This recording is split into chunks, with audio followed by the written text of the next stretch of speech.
హిందీలో సీఖ్నా అంటే తెలుగులో నేర్చుకోవడం అని అర్థం వస్తుంది. సిఖాओ అంటే నేర్పించు.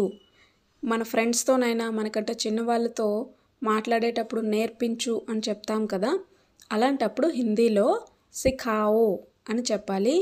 అదే మనకంటే పెద్దవాళ్ళకి విత్ రెస్పెక్ట్తో నేర్పించండి అని చెప్పాల్సి వచ్చినప్పుడు హిందీలో సిఖాయియే అని చెప్పాలి.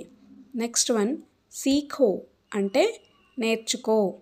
సీఖియే అంటే నేర్చుకోండి. నెక్స్ట్ వన్ హిందీలో కబ్ సీఖోగే అంటే తెలుగులో ఎప్పుడు నేర్చుకుంటావు అని అర్థం వస్తుంది. మనకంటే చిన్నవాళ్ళకైనా లేదంటే మన తోటి వాళ్ళతో ఎప్పుడు నేర్చుకుంటావు అని అడగాల్సి వచ్చినప్పుడు హిందీలో కబ్ సీఖోగే అని అడగాలి. అదే మనకంటే పెద్దవాళ్ళకైనా ఎవరినైనా విత్ రెస్పెక్ట్తో అడగాల్సి వచ్చినప్పుడు ఎప్పుడు నేర్చుకుంటారు అని అడుగుతాం కదా, అలా హిందీలో అడగాలనుకున్నప్పుడు కబ్ సీఖేంగే అని అడగాలి. నెక్స్ట్ వన్ అభీ సీఖో అంటే ఇప్పుడు నేర్చుకో. నెక్స్ట్ వన్ హిందీలో ఆజ్ సే సిఖాओ అంటే ఈరోజు నుంచి నేర్పించు అని అర్థం వస్తుంది.